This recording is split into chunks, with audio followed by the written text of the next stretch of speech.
আমি অসমীয়া নহওঁ দুখীয়া বুলি সান্তনা লভিলে নহ'ব। এই কথাষাৰ এটা সময়ত ভূপেন হাজৰিকাদেৱে কৈ গৈছিলে তেখেতে নিজৰ গানৰ মাধ্যমেৰে। কিন্তু বৰ্তমান আমাৰ অসমৰ চৰকাৰখনে আমাৰ অসমত থকা প্ৰত্যেকটো জাতিৰ লগত যিখিনি কাণ্ড কাৰখানা কৰি আছে তাক দেখিলে মনত ভাৱ হয় একচুৱেলি আমি দুখীয়া নহয়, আমি ভিক্ষাৰী। কাৰণ যিকোনো ব্যক্তিয়ে যদি মাহৰ মূৰত সেই চৰকাৰৰ ফালৰ পৰা দিয়া ফকতীয়াকৈ দিয়া চাউলকেইটা বা 1200 টকা মাহকৰ মূৰত পোৱা সেই অৰুণোদয় ধনকেইটালৈ যদি আপুনি উপেক্ষা কৰিবলৈ লৈছে বা ৰৈ আছে সেই পইচাকেইটা বা সেই চাউলকেইটাৰ কাৰণে, তেনেহ'লে অবভিয়াছলি ভিক্ষাৰীয়ে হ'ল। হ'ব, আপোনাৰ যদি গালি দিবলৈ মন গৈছে তেনেহ'লে কমেণ্ট বক্সটো খোলা আছে, আপুনি তাত মোক উদ্ধাই গালি দিব পাৰে। ইয়াত একচুৱেলি ভুল চৰকাৰখনৰ নহয়, ভুল আমাৰ নিচিনা মূৰ্খ জনতাৰ, আমাৰ নিচিনা মূৰ্খ কিছুমান জনতাৰ।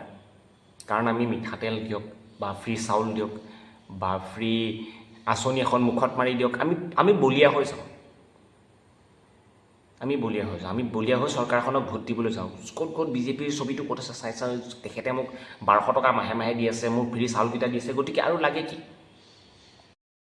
আচল কথা হৈছে আমি চৰকাৰখনক প্ৰশ্ন কৰিব নাজানো। আমি যে সেই এটা ভোট দিওঁ, সেই ভোটৰ মূল্যৰ এগেইনষ্টত আমি যে এটা চৰকাৰখনক প্ৰশ্ন সুধিব লাগে, এই ভোটটোৰ বিনিময়ত আমি পাম কি? এই ভোটটোৰ বিনিময়ত অকল মাহৰ মূৰত 1200 টকাটো বা সেই ৰেচন কাৰ্ডত পোৱা চাউলখিনি দিলে যথেষ্টনে? আপোনাৰ ঘৰত যদি কাৰোবাৰ এজনৰ বেমাৰ হয়, কাৰোবাৰ যদি কিবা এটা ডাঙৰ বেমাৰ হয়, তেনেহ'লে আপোনাৰ সাঁচতীয়া ধনকেইটাই সেই বেমাৰটো ভাল কৰিবলৈ নোজোৰায়, বা যিকেইটা সাঁচতীয়া ধন আছে গোটেইকেইটা সেই বেমাৰৰ পকৰতে যায়গৈ। তো সেই বেমাৰটোৰ কাৰণে আপোনাৰ চৰকাৰখনে আপোনাৰ কাৰণে কি কৰিছে? আপুনি ঘৰৰ পৰা ওলাই আহোঁতে সেই ৰাস্তাটো, সেই পদূলিটো, সেই তাৰ কাৰণে কি কৰিছে? ইয়াত চিধা কথা কওঁ, ইয়াত একচুৱেলি চৰকাৰখনৰ গাত দুখ নাই, চৰকাৰখনৰ গাত একেবাৰে দুখ নাই।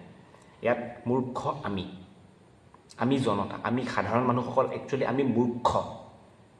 আমি সেই ভোটটোৰ বিনিময়ত আমি প্ৰশ্ন কৰিব নাজানো চৰকাৰখনক, আমি মুখ খুলি কথা ক'ব নাজানো, আমি ভয় কৰোঁ। একচুৱেলি ইয়াত চৰকাৰখনৰ গাত দুখ নাই। আপুনি যদি মূৰ্খ, বেলেগ এজন চালু মানুহে আপোনাক মূৰ্খামিৰ সুযোগ সুবিধা ল'বই। গতিকে ইয়াত চৰকাৰখনৰ গাত দুখ নাই, আমাৰ গাত দুখ, আমাৰ গাত। আমি মূৰ্খ একচুৱেলি।